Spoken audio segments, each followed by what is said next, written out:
Feeling ko mag-start na ako. Ayan, 4.6. Sige na ako mag-start out, 4.7. Ayan, keep on coming, keep on coming, keep on coming. Mag-hi muna si Doraemon. Yan na, 4.8.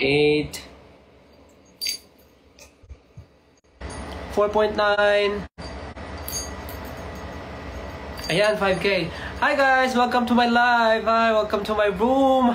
So this is my room, as you can see. You're very welcome inside my room. And bakit nga ba room yung theme ng live ko ngayon? Well, of course, a lot of you guys know na meron po akong EP drop mamaya. Yay!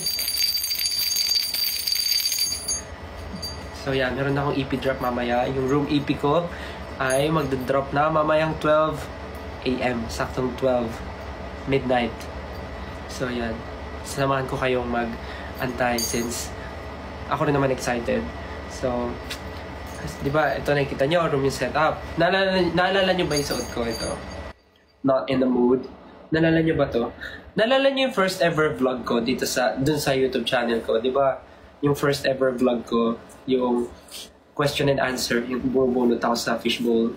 Tapos, may nagtanong sa akin dun, may question dun na kung kailan daw ba ako magsusolo. Tapos yung answer ko nung time na yun, sabi ko, hindi pa ako magsusolo kasi di pa ako ready. Tapos ngayon, galing, EP drop na. Nakapag-solo na ako, nag-room na, tapos may room EP na. So, inulit ko yung suot ko. Hala, share ko lang. Lag ba?